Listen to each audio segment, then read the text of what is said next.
पिछले लेक्चर के अंदर हमने देखा था कि डेटा टाइप्स क्या होते हैं और कितने तरह के डेटा टाइप्स होते हैं। उनमें से हमने एक डेटा टाइप इंटीजर के बारे में बात की थी। इंटीजर कांस्टेंट्स क्या होते हैं ये भी हमने समझा। किस तरह से इंटीजर कांस्टेंट्स को हम प्रोग्राम के अंदर रिप्रेजेंट कर सकते हैं ये भी हमने समझा। हमने बात की कांस्टेंट और वेरिएबल्स की भी। फिर हमने बात की कि वेरिएबल को कैसे डिक्लेयर करते हैं, वेरिएबल के नाम को रखने के क्या क्या हमारे पास रूल्स होते हैं, किस तरह से हम किसी वेरिएबल के नाम को डिक्लेयर कर सकते हैं। आज हम देख रहे हैं अगला डेटा टाइप जिसको हम कहते हैं फ्लोट या फिर हम कह देते हैं रियल नंबर। तो फ्लोट क्या होता है, रियल नंबर क्या होता है, तो आइए ज़रा उस पर हम थोड़ी सी रोशनी डालते हैं। किस तरह से हम रियल कांस्टेंट्स को प्रोग्राम के अंदर डिफाइन करेंगे, डिक्लेयर करेंगे, उसके हमने यहाँ पर बोर्ड पर कुछ चंद रूल्स लिखे हुए हैं। आइए हम उन रूल्स को एक बार देख लेते हैं, उनको समझ लेते हैं। तो यहाँ पर आप देखिएगा ज़रा, सबसे पहले एक रूल हमने लिखा, a real constant must have at least 1 digit. तो कोई भी कांस्टेंट जिसको हम रियल कांस्टेंट अगर कह रहे हैं तो उसके अंदर कम से कम एक डिजिट तो होना ही चाहिए। पहला रूल ये कहता है। दूसरा रूल है, it must have a decimal point, यानी कि उसके अंदर कहीं ना कोई पॉइंट होना चाहिए, कहीं ना कहीं उसमें दशमलव होना चाहिए, एक डेसिमल पॉइंट होना चाहिए। अगर हिंदी में बात करें तो हम डेसिमल पॉइंट को कहते हैं दशमलव। फिर आप देखिए तीसरे नंबर का rule, it could be either positive और नेगेटिव। तो जो फ्लोटिंग पॉइंट कॉन्स्टेंट्स होते हैं या रियल कॉन्स्टेंट्स होते हैं, इनको हम दो नामों से पुकार सकते हैं। एक तो है रियल कॉन्स्टेंट्स या फिर हम कह सकते हैं फ्लोटिंग पॉइंट कॉन्स्टेंट्स। तो ये या तो पॉजिटिव भी हो सकते हैं या नेगेटिव भी हो सकते हैं। अगर हमने प्लस साइन लगा दिया तो पॉजिटिव, माइनस साइन लगा दिया तो नेगेटिव, और अगर हमने कोई साइन नहीं लगाया तो default sign is positive. Default का मतलब हो गया अगर हमने कोई भी हमारी तरफ से साइन नहीं लगाया तो अपने आप उसका साइन कैसा कंसिडर कर लिया जाएगा दोस्तों, पॉजिटिव। फिर आखिरी नियम कहता है, no commas or blanks are allowed. मतलब कोई भी बीच में कांस्टेंट जब आप लिख रहे हैं, फ्लोट कांस्टेंट जब आप लिख रहे हैं, उस समय कोई भी कॉमा या फिर कोई भी ब्लैंक नहीं हमको अलाउ करना है। तो ये कुछ चंद रूल्स थे, इन पर हमने एक सरसरी निगाह डाल ली। अब आइए ज़रा हम कुछ एग्जाम्पल लेते हैं फ्लोटिंग पॉइंट कॉन्स्टेंट्स के, और एग्जाम्पल के ज़रिए, उदाहरण के ज़रिए थोड़ा सा और इसको समझने की कोशिश करते हैं। जैसा कि हमने बोर्ड पर यहाँ लिखे हुए हैं दोस्तों कुछ कॉन्स्टेंट्स। पहला कांस्टेंट जो हमने लिखा हुआ है वो लिखा हुआ है +42.53। तो ये एक फ्लोटिंग पॉइंट कांस्टेंट है क्योंकि ये इन सारे ही रूल्स को सेटिस्फाई कर रहा है। कम से कम एक डिजिट होना चाहिए तो वो भी है, एक डेसिमल पॉइंट भी है, और हमने एक साइन भी लगाया है जो कि ये जता रहा है कि ये फ्लोटिंग पॉइंट नंबर पॉजिटिव है। फिर उसके बाद दूसरा वाला अगर हम कांस्टेंट देखते हैं तो ये भी बिल्कुल हमारे सभी नियम कायदों पर खरा उतर रहा है। इसमें भी कम से कम एक डिजिट भी है, एक डेसिमल पॉइंट भी है, और हमने इसका साइन दिया नेगेटिव, तो ये एक नेगेटिव फ्लोटिंग पॉइंट कांस्टेंट हो गया। 523.32 ये भी यकीनन एक फ्लोटिंग पॉइंट कांस्टेंट है, एक रियल कांस्टेंट है, पर इसके आगे दोस्तों हमने कोई साइन नहीं लगाया। तो अगर साइन हमने नहीं भी लगाया तो कोई दिक्कत नहीं, बाय डिफ़ॉल्ट इसका साइन कंसिडर कर लिया जाएगा पॉजिटिव। फिर उसके बाद देखिए हमने लिखा है 33.0। तो अभी ये तीनों तो हमारे फ्लोटिंग पॉइंट कॉन्स्टेंट्स हैं, रियल कॉन्स्टेंट्स हैं। 33.0, तो क्या ये एक फ्लोटिंग पॉइंट कांस्टेंट है या फिर एक इंटीजर है? तो दोस्तों अगर एक पॉइंट आ गया और पॉइंट के बाद अगर ज़ीरो भी है, 33 वैसे तो एक पूरा एक इंटीजर है हमारे पास, पर क्योंकि इसमें एक पॉइंट भी आ गया और पॉइंट आने के बाद ज़ीरो है, तो सिर्फ एक डेसिमल पॉइंट आ जाने भर से ही ये क्या बन जाएगा, रियल कांस्टेंट या फिर फ्लोटिंग पॉइंट कांस्टेंट। तो जी हाँ, ये भी एक फ्लोटिंग पॉइंट कांस्टेंट है, एक रियल कांस्टेंट है। 2.0, जी हाँ ये भी है, सिर्फ लिखा हुआ है दोस्तों अगले एग्जाम्पल में 8। तो क्या 8 एक फ्लोटिंग पॉइंट कांस्टेंट होगा, क्या रियल कांस्टेंट होगा?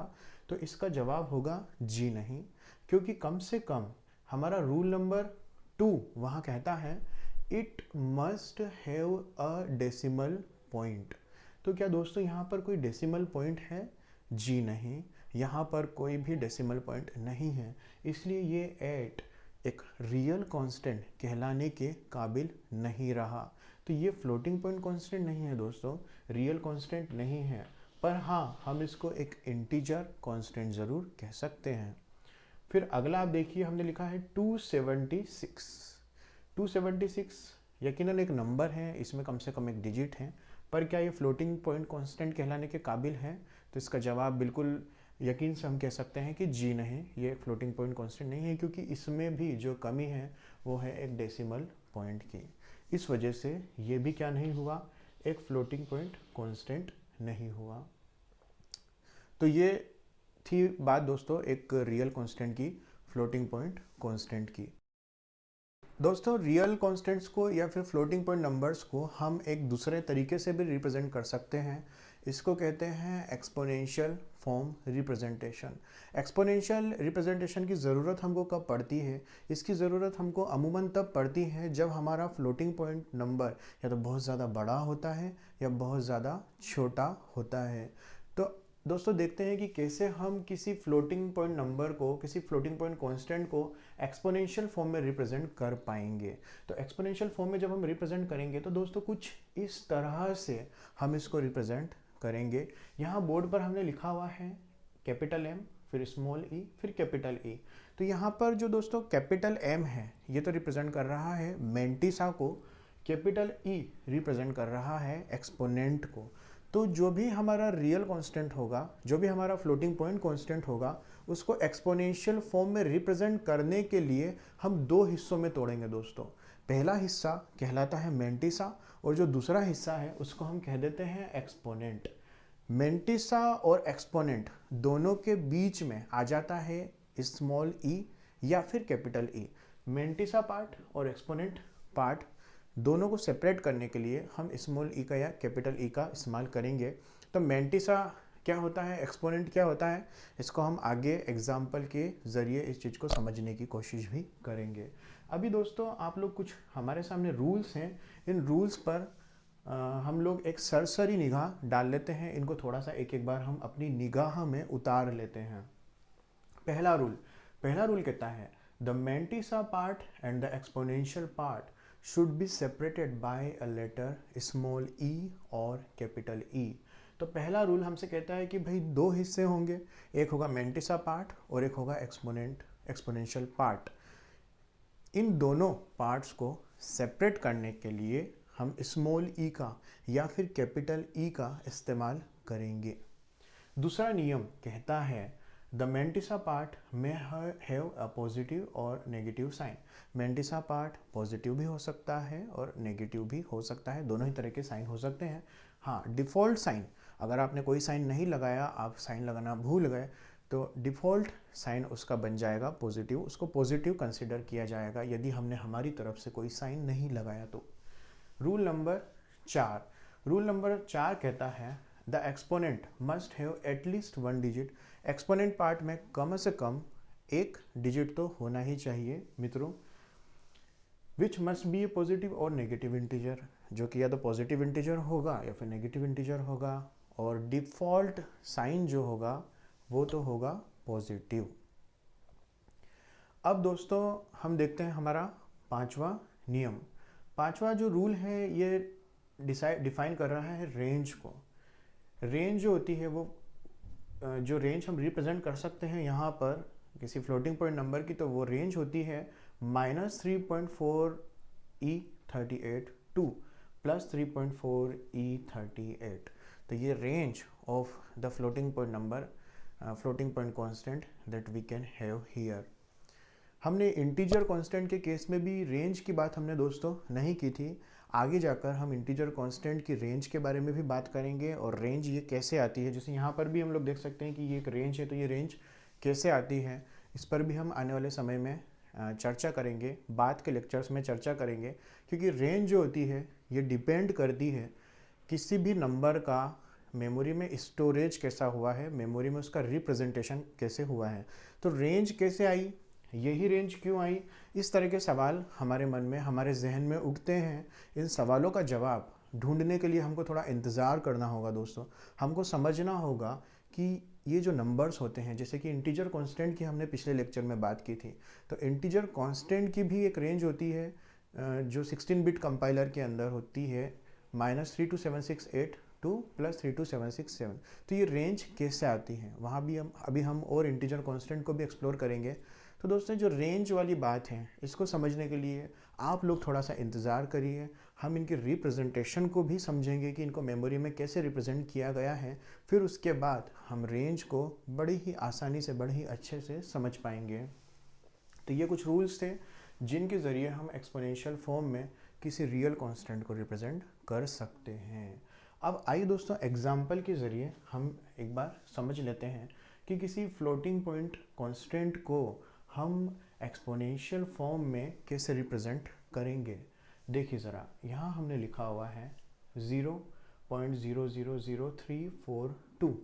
ये एक फ्लोटिंग पॉइंट कांस्टेंट है और इसको एक्सपोनेंशियल फॉर्म में अब हम कैसे रिप्रेजेंट करेंगे। तो ज़रा देखिए, हमने क्या किया कि ये जो पॉइंट था, ये जो डेसिमल पॉइंट था, इसको हमने खिसकाया, इसको हमने राइट में शिफ्ट किया और राइट में हमने इसको शिफ्ट करके हम मान लीजिए इसको यहाँ लगा देते हैं 3 और 4 के बीच में, 3 के बाद। तो ज़रा देखिए दोस्तों, डेसिमल जो पॉइंट था वो कितने डिजिट्स को पार करके 3 के बाद पहुँचा। तो 1 2 3 4, और शिफ्ट ये कहाँ हुआ है, तो शिफ्ट ये हुआ है राइट में, दाईं तरफ। इस वजह से जब हम इसको एक्सपोनेंशियल फॉर्म में रिप्रेजेंट करेंगे तो हम इसको ऐसे लिख देंगे 3.42, क्योंकि अब हमने ये जो पॉइंट था इसको हम खसका के यहाँ ले आए 3 और 4 के बीच में, तो हमने लिख दिया 3.42। फिर हमने लिख दिया यहाँ पर ई लिखने के बाद हमने यहाँ लिखा है -4। -4 क्यों दोस्तों, -4 इसलिए क्योंकि डेसिमल पॉइंट को हम कितने डिजिट्स सरका कर लेकर आए थे, 4 डिजिट सरकाया है इसको हमने। और किस दिशा में, किस डायरेक्शन में हमने इसको खिसकाया, तो हमने इसको राइट डायरेक्शन में खिसकाया है। तो एक तो दाईं तरफ, राइट, लेफ्ट टू राइट ही आया और 4 डिजिट को क्रॉस करके आया है, इसलिए हमने यहाँ लिख दिया ई और ई के आगे लिखा है -4। यानी कि भाई 4 डिजिट को इसने पार किया और किस डायरेक्शन में पार किया, तो राइट में पार किया, इस वजह से साइन हो गया इसका माइनस। अगले एग्जाम्पल में हमने लिखा हुआ है 543.22। इसमें हमने डेसिमल पॉइंट को लेफ्ट की तरफ शिफ्ट किया है, राइट टू लेफ्ट हमने इसको शिफ्ट किया, हमने इसको शिफ्ट करके यहाँ लगा दिया। तो दोस्तों ज़रा एक बात आप बताएं कि कितने डिजिट ये क्रॉस करके यहाँ पर आया है, तो आपका जवाब होगा 2। 3 और 4 के आगे खिसक के आया है, तो हमने ऐसा लिख दिया 5.4322। फिर हमने लिखा ई, और ई लिखने के बाद हमने लिखा यहाँ पर +2 इसलिए क्योंकि डेसिमल पॉइंट 2 डिजिट को पार करके 5 और 4 के बीच में पहुँचा था और ये राइट टू लेफ्ट शिफ्ट हुआ दोस्तों। इस वजह से 2 तो हो गया कि भाई कितनी प्लेसेस, कितने डिजिट्स को वो शिफ्ट करके आया, और प्लस इसलिए क्योंकि वो लेफ्ट डायरेक्शन में गया, राइट टू लेफ्ट गया, इसलिए इसका एक्सपोनेंशियल रिप्रेजेंटेशन आएगा 5.4322 e + 2। तो यहाँ 5.4322 तो हो गया मेंटिसा पार्ट और +2 हो गया एक्सपोनेंशियल पार्ट। फिर एक और एग्जांपल के ज़रिए भी हम इसको देख ही लेते हैं। 3222.55 ये एक नंबर है, अब फ्लोटिंग पॉइंट नंबर है। अब ज़रा देखिए, इस पॉइंट को हमने शिफ्ट कर दिया है राइट टू लेफ्ट, हम इसको सरका कर यहाँ ले आते हैं, तो ये सरक के 32.2255 बन जाएगा।